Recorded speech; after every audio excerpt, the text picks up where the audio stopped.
snot-nosed and wet behind the ears. That's what I call it this week.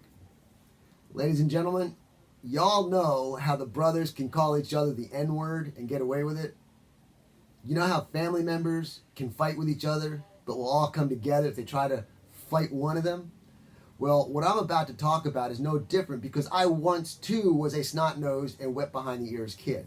And because of that, I can call most of you young ones snot-nosed and wet behind the ears.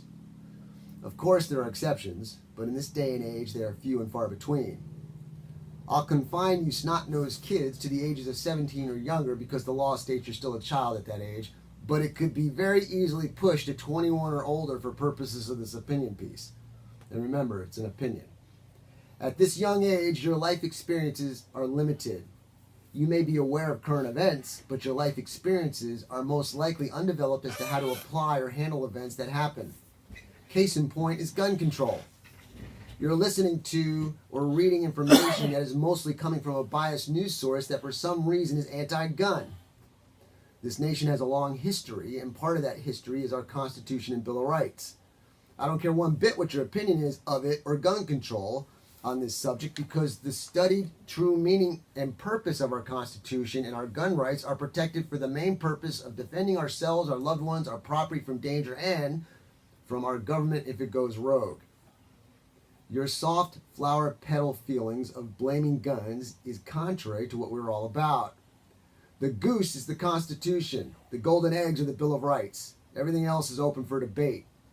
Stop trying to strangle the goose due to ignorance.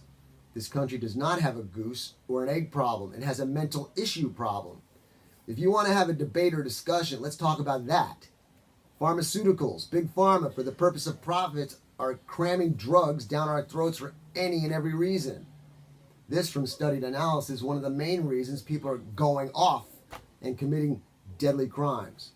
So instead of whining about inanimate objects that do no harm unless a crazy person uses it, start screaming mental health. Take your youthful energy and direct it in a way that can make a difference. Because if you take the guns away, these crazies have trucks, cars, knives, bombs, anything to use to get the same results.